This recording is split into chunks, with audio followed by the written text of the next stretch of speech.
You're listening to Track Talk with the RacinBoys, brought to you by McCarthy Chevrolet in Olathe, or visit them online at McCarthyChevyKC.com.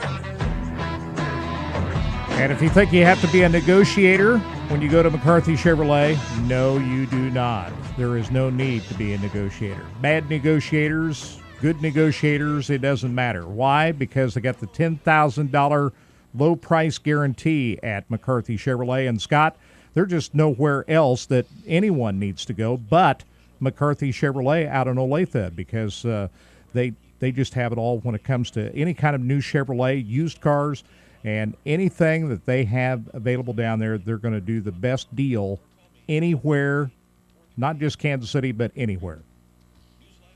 I'm back now, Kirk. A little temporary drop right there. I heard you talk about McCarthy Chevrolet. That they are now currently the 4th in the country when it comes to certified used cars, and you've got ratings now as little as 1.9% on guaranteed certified cars. No better place to get them than McCarthy Chevrolet. Get out there and check them out. Check them out on the web at www.mccarthychevrolet.com. Great deals, used cars, new cars, price guarantee. I mean, really, is there any other reason to go anywhere else but McCarthy Chevrolet?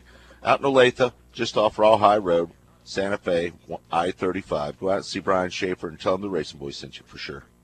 Lloyd Collins is sitting in with us here this morning, and we're going to later on in the hour going to take your telephone calls, so stay with us for that. But right now, we're going to talk with sprint car driver Chris Morgan, who a few weeks ago was seriously injured in an accident at Valley Speedway driving a non-wing sprint car. He's on the road back to recovery, and he's joining us right now. We're happy to have Chris with us right now. Chris, how you doing this morning? Sore, just about like every morning. You got to get up and go and shoot a few pain pills in you, and then you get to going and feeling pretty good. But yeah, every morning just stiff and sore, and just kind of a typical deal after any hard wreck you take. So. Hey, Chris, this is Scott. I wanted to ask you, what was the extent of your injuries? Was the most severe injury on your hand, or I know that vertebrae was cracked and you had some other things, but what was the most, what's going to be the hardest thing to recover from this accident that you had at Valley?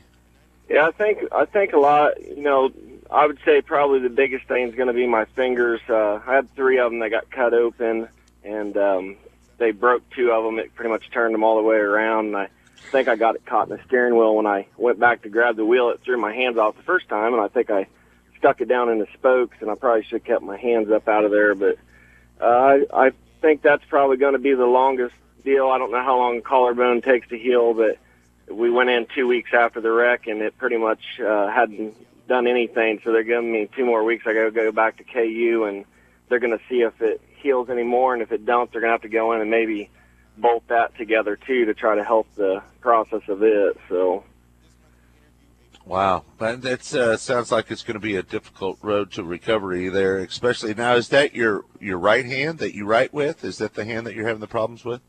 No, luckily it got my left hand, so that makes a big difference as far as me being able to write and get a little bit of stuff done.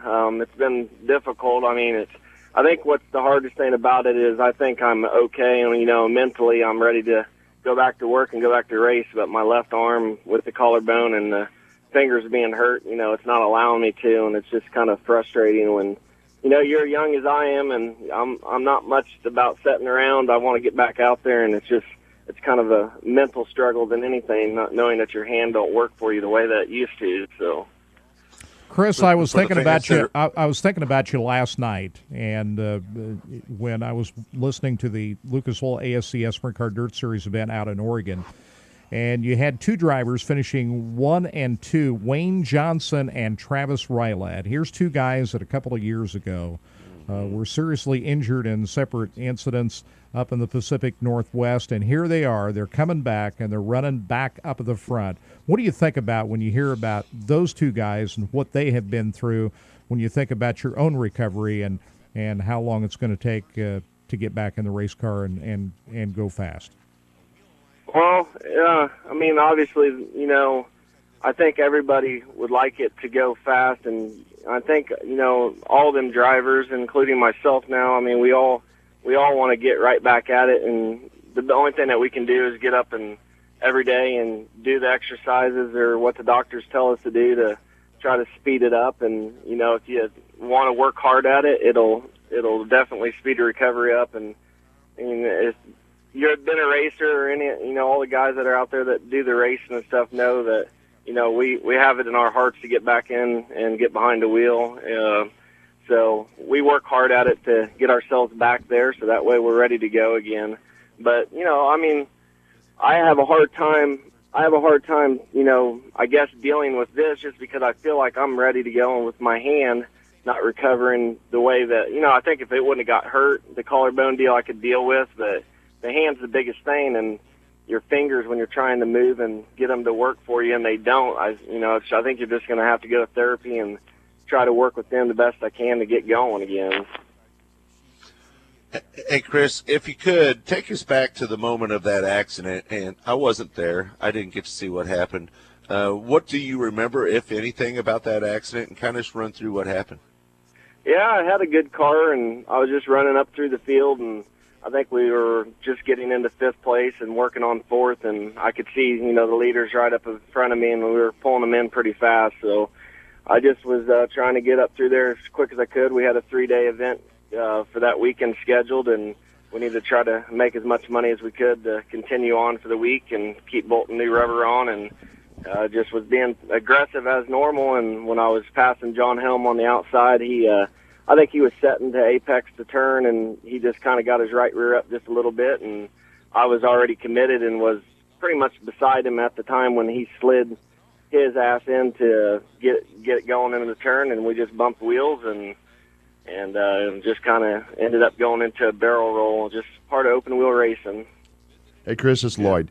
With the day and age of video everywhere, has anybody presented a video to you of the wreck, and do you go back and dissect it and look at it and say, okay, what could I have maybe done different, or or do you not even want to look at a video of it? No, I've watched the video. Not really. I mean, it's a racing deal, and I mean we're going 100% and giving it all we got, you know, and every time we're in them, and it happens. I mean, I've bumped wheels there probably the last 3 or 4 weeks I've been there, you know, and just nothing happens. You bounce around a little bit and you keep going, and this one just happened to set the car in the air enough that it set down wrong and it went out into its own flipping. And so it's like I said, it's open wheel racing. We know every time we get in it, we take a chance of getting upside down. It's not nothing that really mentally affects you. I mean, like I said, if my arm and everything was 100% right now, I'd be ready to go. And so, I mean, it doesn't really draw you back to look at it, to dissect it or anything. It's just you race, and when it happens, you fix them and you get back behind the wheel and go again. Hey, I've got to ask you about our old friend Bruce Griffith down in Texas. I know that we had an auction that John Lee put up a really nice framed picture, of montage-type picture of you, and Bruce Griffith bid up to $675 on that. He's been a pretty good supporter of yours as well, hasn't he? Yeah, he's one of our main sponsors. Bruce and Teresa Griffith are great people. I got a chance to drive their car out in Tucson, Arizona for the Western World, and we did really good and locked that car in. We had a motor failure early in the night, but they've been really great. I met them through the Lutzes driving a Zero car up in Texas, and we've been great friends ever since. And like I said, they're good people, and they've helped me out a lot, and we appreciate the support of buying that poster to help with the bills and stuff. And while I'm on that, I'd like to thank a few people, too. Steve King Foundation, they donated $1,000. Earl and his girlfriend, they're out of Kansas City. I met them through the Camfield, so I drive midgets and stuff through Dave Camfield out in Illinois, and they donated $100 for some safety equipment. And Bob Baker at the National Hall of Fame, got to thank him for setting up the Steve King deal for me, and he's got the Hall of Fame sending something for a fundraiser that I'm doing on the 20th. And I also thank the Quarter Midget Track and for letting me have the fundraiser out there. But I can run down. I'm going to run down through these while I'm on top of that. But Aiken Trucking, sure. There's St. Mary's, Kansas. He's helped me out with my car also, and he's sent some money for some medical bills and some bills at home while I'm off work and laid up. Big Time Bell Bonds, Red Tail Painting, Harold's Tire, Wagner Excavating, Green Tree Nursery, Heritage Motors, Town and Country Motors, Great Plains Pest Control, and of course my mom and dad and my fiance for supporting me and getting me to the doctors and just helping me get through this. And just wanted to thank everybody on that part of it. And I'll talk about that fundraiser here in just a little bit. Yeah. Well, go ahead. Take your time.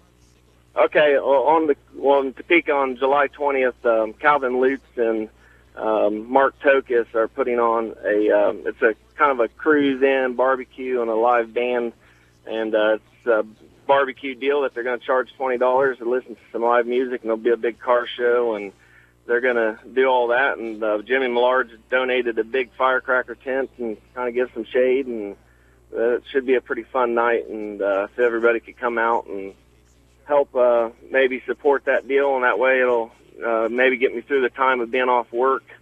It's kind of a cool deal. Calvin Lutz is actually my boss at AccuFab where I work, and he should be mad that I'm not at work, but he's actually supporting this deal and putting on a fundraiser to try to help me out and get me through this time of being off, and hopefully I recover and I can get back there and start making parts for him soon. Yeah, now, Chris, the use of your hands not only important for you driving the race car, but also in your work. As you described, you got a good job doing what you do. What exactly do you do for a living? Your hands is pretty critical to what you do at work, isn't it?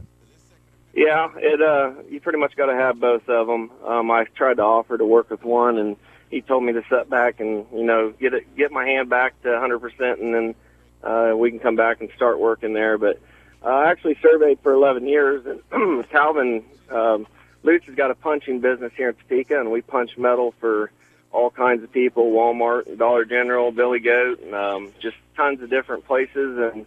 And they're pretty much training me to be a punch operator. So I'm running some CNC punches out there, and you load sheets and watch it punch holes in. That's what we do.